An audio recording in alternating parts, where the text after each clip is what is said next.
Nicole Espinosa, the short sale queen, has been arrested.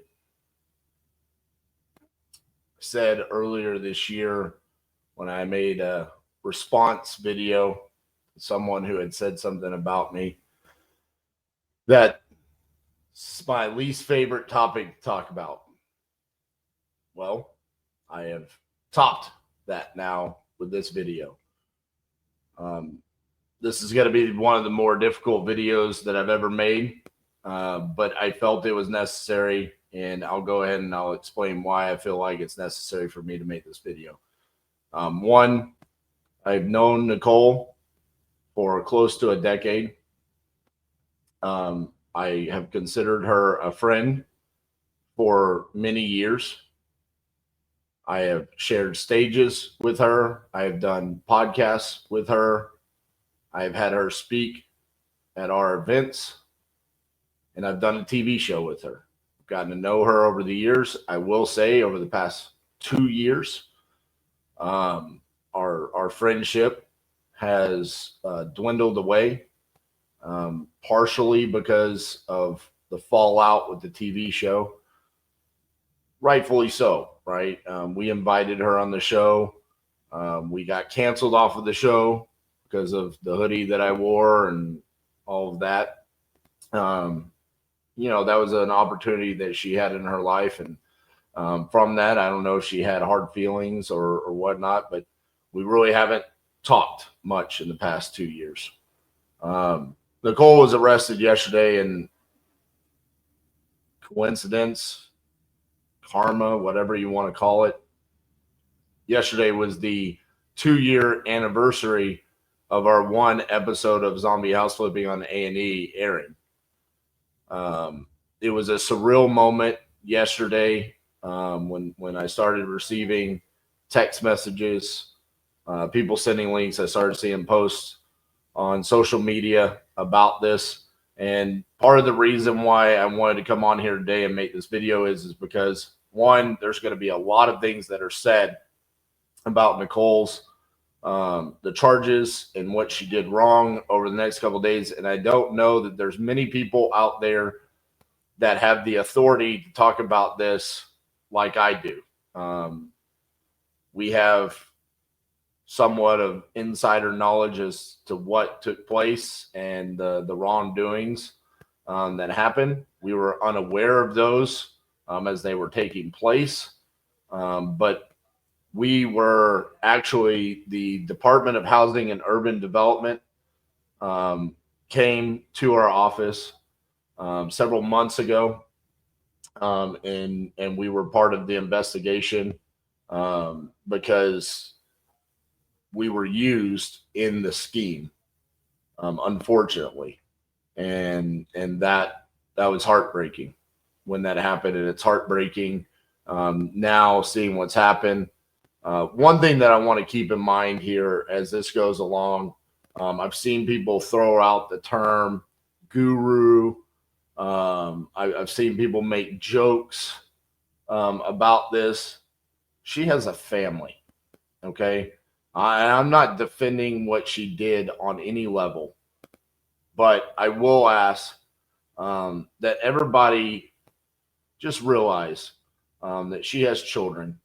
Those children are in the early teens, if not younger. I know she has a 3-year-old and then 2 older ones that are teenagers or close to being teenagers. I don't know their exact ages. I'm sure they have cell phones. I'm sure they have the ability to do Google searches, social media. There's already going to be enough to said about their mom. I would just ask that, hey, keep that in mind, okay? Keep that in mind that there's family involved here. She is a mother. She's a daughter. She's a sister. There's friends. There's people that care about her and her children. And then the other 2 ladies that work for her that were arrested, they have children and families and husbands. And there's a human aspect to this. Okay. I'm not defending what she did on any level. I'm just saying, let's keep that in mind as the fallout of this comes out over the next couple of days, weeks, months. So just that's one thing I wanted to say. I think it's important that we remember that in this time. Okay. Now that being said, when the Department of Housing and Urban Development came to my office, those of you inside of Titanium University probably remember this. Cassie kind of busted in. I was in the middle of an implementation call, and she said, "Oh my God, RJ, the FBI is here." And I was right in the middle of training our students inside of Titanium University, and I had to immediately wrap up the call. They wanted to talk to me specifically because I was the signer of contracts that were involved with Nicole, and they had questions. And so what I do know, and I don't know all of the details as to everything that she's done. I just know exactly how she used me and my company in the scheme. Okay. And this was, again, heartbreaking for me because I considered Nicole a friend and a colleague. And so I never would have seen this coming. But essentially, there would be properties, short sales that she had listing agreements on, and she would come to me and she would say, "How much could you offer on this property?" And the vast majority of them were local to Dallas Fort Worth. And this is from 2017 to 2021. These were the years that we were doing a lot of fix and flips, buying rentals. I even bought a couple of properties, I actually closed on them. But I believe it was only 2 that we bought directly from Nicole. That being said, she would come to me, she would ask, "How much would you offer on this property?" I would say $100,000. I would sign a contract, purchase and sell agreement. I would supply her with proof of funds. She would submit that. And then what the detectives at the Department of Housing and Urban Development provided me is she would then, or someone on her team would cut my signature and my initials off of that purchase and sell agreement, and then put it on another purchase and sell agreement for a higher amount.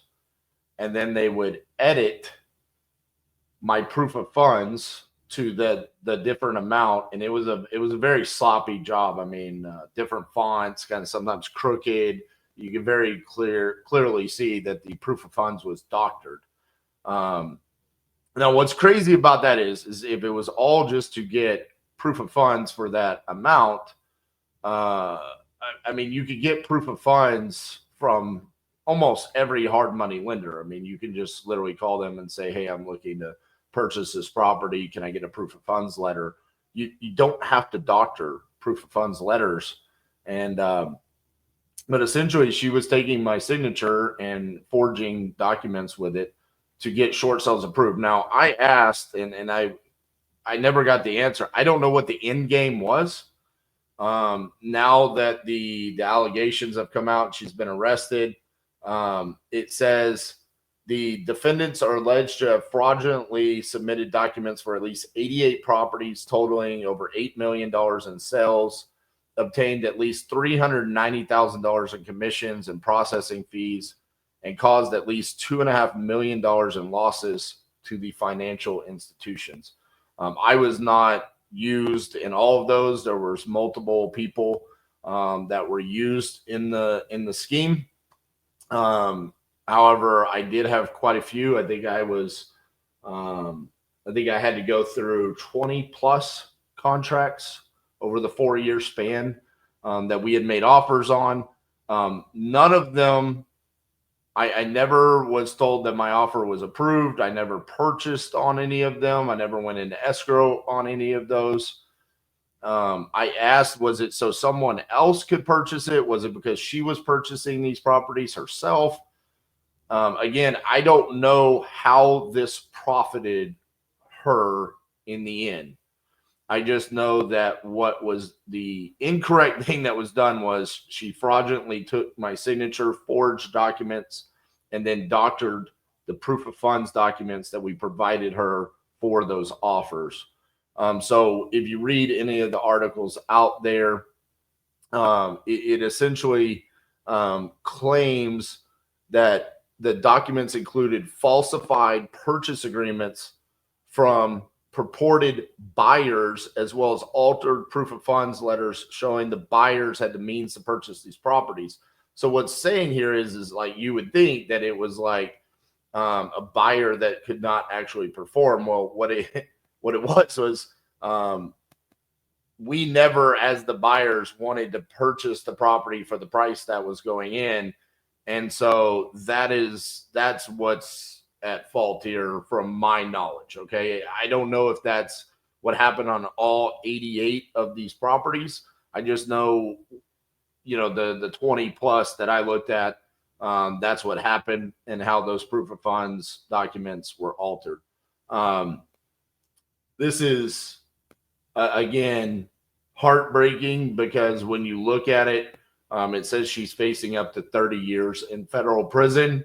And it looks like it was to obtain at least, so it could be more, $390,000 in commissions and processing fees.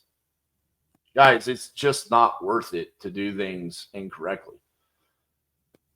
We get asked all of the time, because we know, we do educate people on how to wholesale, and we get asked all the time, like, can I get a proof of funds letter? We do not provide anyone with a proof of funds letter. And this is a classic example of this.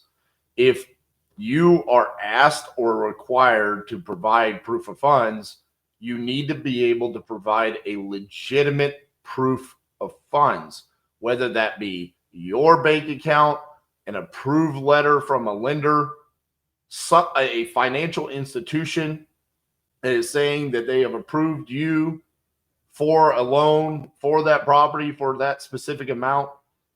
If you are using a fake proof of funds that was provided from someone, like a screenshot of their bank account or something like that, and they're not your actual lender, and you can't perform based off of that proof of funds, you're opening yourself up for this. It's just not worth it.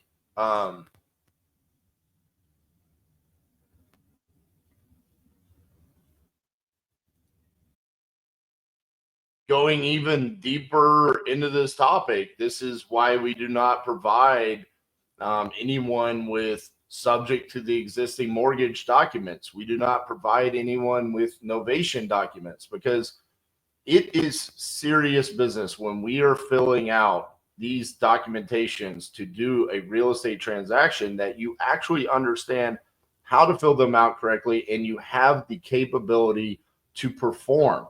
This is why we are so anti-filing memorandums on properties. Cassie has preached for years that you are opening yourself up as a liability and potential litigation if you are not doing things correctly. And it seems like such a overstatement, and like, okay, but other people are saying that they do it on every single deal and it's completely okay to do novations and sub to it is, if you understand these are complicated forms of doing real estate, and it requires a certain level of knowledge and expertise that comes along with it.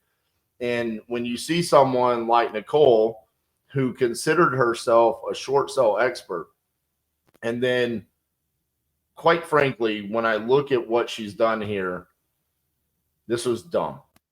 And I'm so mad at her, because I know she had to have known better. And there is no way in the world that for such a little amount of money that she made, that this was worth it. The risk was just not worth it. And I'm so heartbroken for her. I know that right now she is in probably a terrible place and regretting all of these decisions. I don't know why she looked at me, someone who I thought she considered a friend, and said, how much would you offer in this property? And I would say $100,000, and I would give her $100,000 proof of funds. And then she would take my signature, and she would take that proof of funds and doctor it and alter it for, I don't know how, it was a financial gain for her. And I don't know why she would risk everything that she had built over the years and the brand and her business and her life over such a small financial gain when there's so much opportunity to do this the right way. And so what I've already seen throughout the internet where people are saying that, you know, this was a known thing, that she was doing it incorrectly. She taught people how to do it incorrectly. I mean, listen, she's written 2 books. She has a training program. I can almost guarantee you that nowhere in a book or in a training program was she telling people to doctor proof of funds. Okay. Um, that would just be the most ridiculous thing. And this would have come down a lot faster had she done that. So I don't think she was teaching people to do things incorrectly. However, it does open up questioning a lot, right? I wouldn't have thought that she would have done this to us. And so I wanted to make this video because I felt like I had that knowledge that the majority of people don't. I do know that there are other buyers here locally in DFW that were also used in the scheme. And, you know, essentially the way that it was portrayed to us is we were the victims here in the scheme. I don't feel like I was a victim. I just feel like I was used, which is disappointing. You know, this is almost kind of like if you've ever been robbed before, right?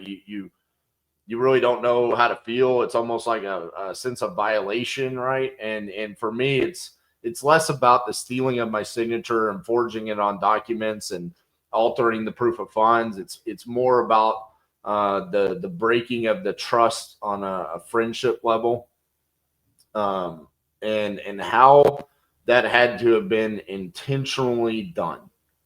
And so for me, the intent on, you know, taking my signature and putting it on there, and then also the fact that this happened from 2017 to 2021, and when Cassie and I were offered the chance to be on Zombie House Flipping, and when they said, but you need a third, and we would like for it to be potentially a female and a realtor. Even though Cassie was female and a realtor, that's what the show wanted, and they wanted a third person. And the first person I thought of was Nicole, and I offered that to her. And her knowing that she had used my company and my name for the past 4 years, it's, I don't even know what the words are. It's, again, I've said it time and time again. It's heartbreaking, and it's frustrating, and I just look at it, and I'm very upset with Nicole, but I'm going to keep her kids in my prayers. You know, Stephanie's family. I've gotten to know Stephanie Parks over the past several years. She's been nothing but the sweetest, kindest person. I think she actually came on after all of this happened, so I don't even know how she got wrapped up into this and how she got arrested. Selena as well. You know, my heart goes out to their families. I hope the truth comes out. And quite frankly, looking at what happened here, I feel like the amount of judgment that's going to come down because of the potential losses to the financial institutions is going to be where the punishment probably stems from. I just hope that when they really look at this, the financial gain that she had on the end was such a small, insignificant amount, that it's almost more of like this was such a dumb way to do things, that they show a little bit of grace. You know, it's crazy to say. I've never actually seen this before with someone that I've known, where they've worked so hard to build the career and the business and the brand and everything that Nicole had, to see it instantly wiped away as quickly as it was yesterday. It literally was in the span of a couple of hours, just instantly. I mean, there have been people that have said kind words about how nice she was, how genuine what she was at times. But of course, that gets called into question when you see that there was lies and malintent going on inside of her business. And so it's a tragic thing to see take place. And I think the lesson that we can all learn here is that as simple of a business as real estate is, there is a right way to do the business and there's a wrong way to do business. If you are doing things that involve lies, doctoring documents, filling out documents that you don't know, if you don't have the intention or the ability to perform on contracts, sub-2 documents, novations, submitting fake proof of funds, there's so many different things here that we can look at and say the risk is not worth whatever small reward you're going to get. There's a better way to do it. There's a right way to do it. Right? If you need proof of funds, go get a legitimate proof of funds. If you're going to place an offer on a property, if you're going to fill out a contract, make sure it's a contract that you can perform on, and you're being 100% transparent and real and honest with the way that you do business. Otherwise, you can open yourself up to this sort of trouble. And again, I asked if you made it this far in the video. I know I'm kind of rambling. I said it was going to be a difficult one for me.